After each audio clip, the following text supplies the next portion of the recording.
അപ്പൊ തുടങ്ങാം. ഈ വീഡിയോ ഇനി ചെയ്തില്ലെങ്കിൽ ശരിയാവില്ല എന്ന് വിചാരിച്ചിട്ടാണ് ഈ വീഡിയോ എടുക്കുന്നത്. നിങ്ങളൊന്ന് കട്ട കൂടെ നിന്നാ മതി, ബാക്കി കാര്യം ഞാൻ ഏറ്റി.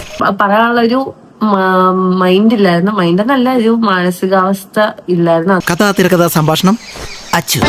എല്ലാവർക്കും ചോദിക്കുന്ന ചോദ്യം, ലല്ലുമായിട്ട് എന്തായി, ലല്ലുമായിട്ട് പിരിഞ്ഞോ, ഒരു മാറ്റവും ഇല്ലല്ലോ, എന്തുകൊണ്ട് നിങ്ങൾ അങ്ങോട്ടും ഇങ്ങോട്ട് അൺഫോളോ ചെയ്ത് വഴക്കായി, ബ്ലോക്കായി, അടി ഇടി ബഹളം, എന്തിനോ വേണ്ടി തിളക്കുന്ന സാമ്പാർ. എന്നിട്ട് അപ്പം എന്തുകൊണ്ട് അതിനെ പറ്റി ഒന്നും സംസാരിക്കുന്നില്ല, നിങ്ങള് ആളെ പറ്റിക്കുവാണ്. ആളുകൾക്ക് തന്നെ അറിയാം നീ കൂടായിപ്പാണെന്ന്, അതുകൊണ്ടാണ് ആളുകൾ ഒന്ന് പറ്റിക്കാന്ന് കമന്റ് ഇടുന്നത്. ഏത് വീഡിയോ ഇൻസ്റ്റയിൽ വന്നിട്ടാലും അതിന്റെ താഴെ വന്ന് പറയുന്നത് ലല്ലുമായിട്ട് എന്ത് പറ്റി, തേച്ചോ, ലല്ലുവിനെയും തേച്ച്.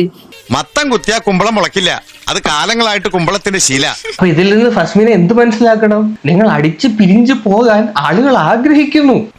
പിന്നെ നാണക്കെടുത്തി കൊറേ ഇങ്ങനെ ഇരുന്ന് കരഞ്ഞ് മൂഞ്ചി ഡിപ്രഷനിലൊക്കെ പോയി. പിന്നെ നിന്റെ കയ്യിലിരിപ്പതായിരുന്നല്ലോ. അതന്നത്തെ ചോരത്തിളപ്പിന്. ലോകത്ത് ആദ്യമായിട്ടായിരിക്കും ഒരു മനുഷ്യൻ ഞാൻ ഡിപ്രഷനിലൊക്കെ പോയി എന്ന് പറഞ്ഞ സമയത്ത് ചിരിക്കുന്നത്. എന്നെ കഷ്ടല്ലേ, കോമൺ സെൻസ് ഇല്ലാത്തതിന്റെ കുഴപ്പേ. അങ്ങോട്ടും ഇങ്ങോട്ടും കോണ്ടാക്ട് ഒന്നുമില്ല. അത്ര തന്നെ, അതിന്റെ അപ്പുറത്തോട്ട് എനിക്ക് അതിനെ പറ്റിയൊന്നും പറയാനില്ല. അഭിനയത്തിന്റെ ഇടയിൽ ചിരി വരുന്നു, സെന്റിമെന്റൽ ആയിട്ട് പറയുമ്പോൾ ചിരിക്കുന്നത്. വേറെ കല്യാണം കഴിക്കുന്നുണ്ടോ എന്ന് ചോദിക്കുന്നവരോട് നല്ല ആളെ കണ്ട് നമ്മള് കല്യാണം. അയ്യോ, ഇങ്ങനെ പെമ്മക്കൾ ഉണ്ടാവാനേ പുണ്യം ചെയ്യണം. എന്റെ പൊന്നോ, ഒടുക്കത്ത അഭിനയം. വന്നല്ലോ, നമ്മളെ പറ്റിച്ചു ഗൈസ്. കുറച്ചും കൂടെ പറയാനുണ്ടായിരുന്നു, പറഞ്ഞു തീർത്തില്ല.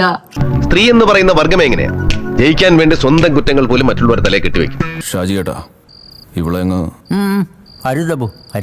ഇവിടെ പോലെ ആൾക്കാരെ പറ്റിച്ച് പൈസ ഉണ്ടാക്കാൻ കഴിവുള്ള ഏത് പെണ്ണാണ് നമ്മുടെ മലയാള ലോകത്തുള്ളത്?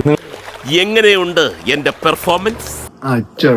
ഇത് വേറെ ആള്, ഇത് സെക്കൻഡ് ഹസ്ബൻഡ് ആണ്. അപ്പം നീ എവിടെയെങ്കിലും ഉറച്ചു നിൽക്കടാ നായിന്റെ മോനെ. അപ്പൊ ഇവര് നമ്മളെ പ്രാങ്ക് ചെയ്തിട്ടാണ് ഗായ്സ്. നിന്റെ ഓരോ കളികളെ. ഇതിലോട്ട് പുതിയതായിട്ട് വരുന്ന ആളാട്ടോ. അപ്പം അതെ അപ്പൊ ഇവനെ തന്നെ മനസ്സിലായി തുടങ്ങിയിരിക്കണം ഒരു ഊമ്പി എന്നുള്ളത്.